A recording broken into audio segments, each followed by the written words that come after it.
I was a stranger, and you welcomed me.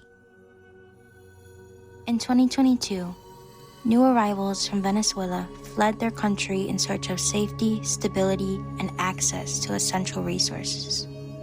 As they crossed the border into Texas, Venezuelan migrants quickly found themselves unwelcome, loaded onto buses headed to Chicago.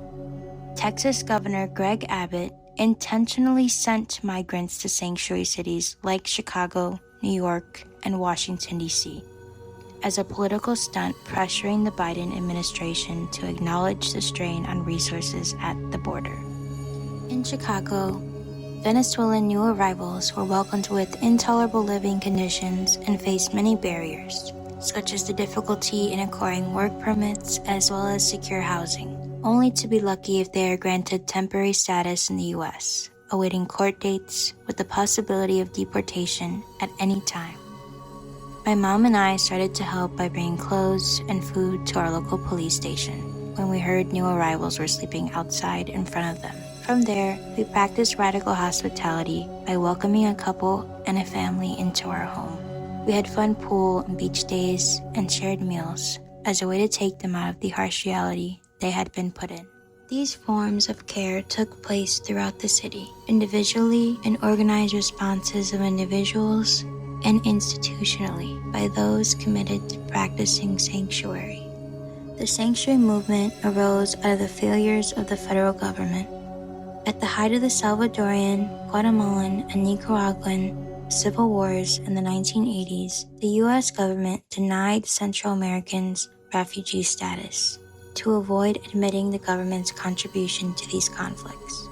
The first official sanctuary church in the U.S. was Southside Presbyterian Church in Tucson, Arizona, which in 1982 opened its doors as a shelter for Central American refugees.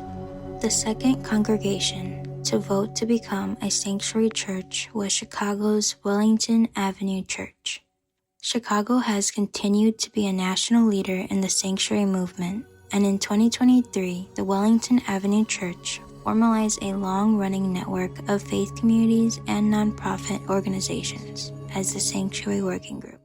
The Sanctuary Working Group has a lot of member organizations and member faith communities who have been involved with the sanctuary movement for decades. In terms of organizing, we have a lot of partner organizations that we work with to specifically connect around the faith community landscape of Chicago. Organized Communities Against Deportation, or OCAD, has a membership that is very vulnerable. They are undocumented organizers who are supporting so many undocumented people around Chicagoland, and we have in the past been able to connect members of OCAD with sanctuary housing in a church. We have also worked with many different faith communities on housing specifically, so working with them to better get them prepared for housing people in their space, what that looks like, what the risks are with sanctuary versus just housing people.